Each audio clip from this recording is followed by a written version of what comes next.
So an example of an independent study structure that worked really well. Me and Taylor both had the same professor supervising us. She was really great. And what we did is, instead of, a lot of times in independent studies, you have, like, most of your grade is this huge final paper you write. But we thought that sounded really stressful.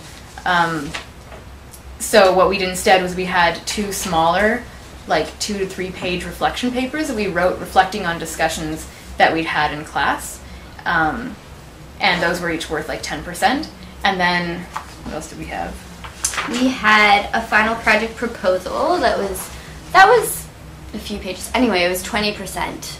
And to really get us like thinking ahead of time about the final project.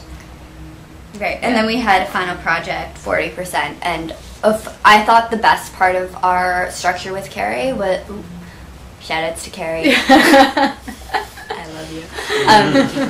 I thought the best part of our structure was that we also had a course evaluation document, which is the one you would have gotten if you had come to our lovely, meeting, but...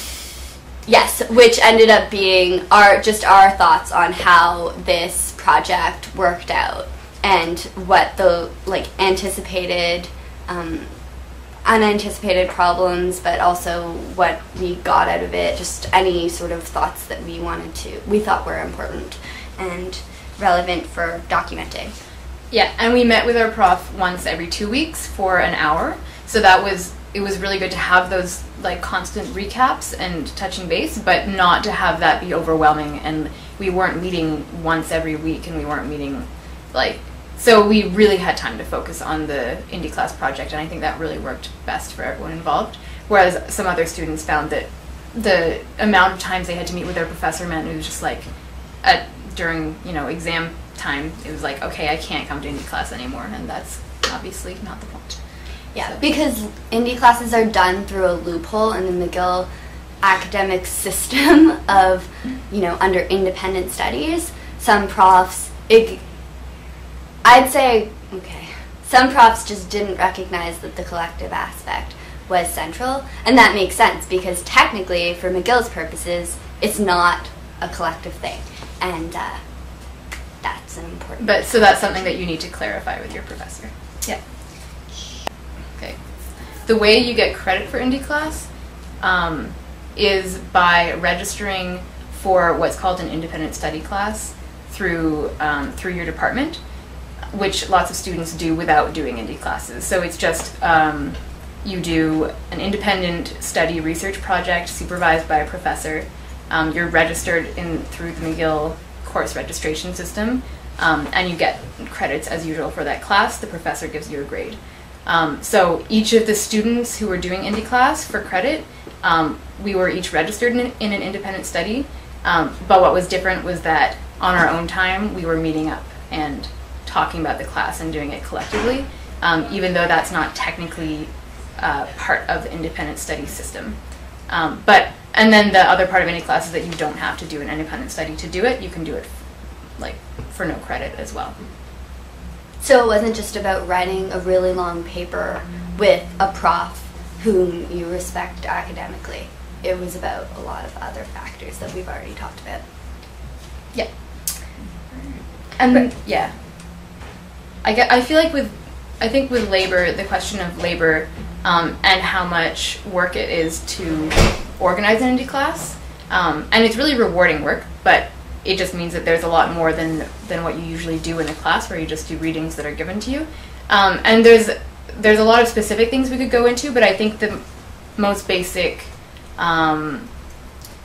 suggestion I have is to make sure that the group has regular check-ins about who feels like they're maybe taking on too much work, how the work is being divided, who is comfortable with it, and stuff like that, because sometimes in organizing situations you can have a couple people will be taking on a lot of work, and you can have resentment building, and you can have a lot of weird dynamics showing up that people don't always talk about. So that's a really important one to bring up, because obviously people have different capabilities in terms of what they're able to give to a project like this, and that's okay, but it needs to be understood and acknowledged. And this was an issue for Indyclass, the Indyclass that went down in September 2008. And so what we did to deal with that is we had people check in with each other. We would have one person say, I'm going to bottom line this task, I'm going to check the website.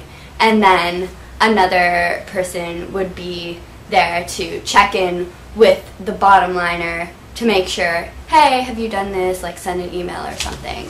And that we talked at that time, we took a little bit of time to talk about the intersections between mental health and organizing, and mental health and doing academic work, and just realizing people's unique boundaries and how those are really, really important to respect. And I think I think that was that was a big success of Indyclass in my experience too. I think one of the ways that the Indyclass structure was a lot more positive in terms of people's mental health and in terms of making education something that is like something engaging and something that isn't as stressful, were things that were as simple as starting each meeting with a check-in.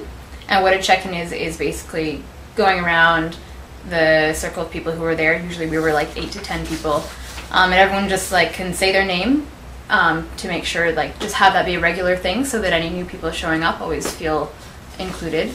And also have people, if they want, to just say how they're doing that day, what they're thinking about, what they just ate. Like, it can be anything pretty much, but it offers a space to really ground every discussion that happens in a sense that, like, we're here in this space because we care about each other and because we want everyone to be, we want to make sure that we're respecting people's boundaries and how they're doing.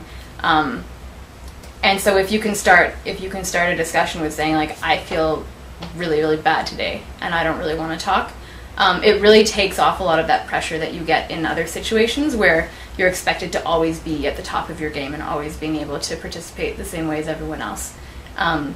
So starting with a round of check-ins and then ending with a round of checkouts, which are the same thing, but you're about to leave. So just going around again and say how you feel about the discussion or what you're going to go do or anything like that. And it really made, obviously it takes a bit of time out of the discussion, but it made the class feel like it was about the people in it.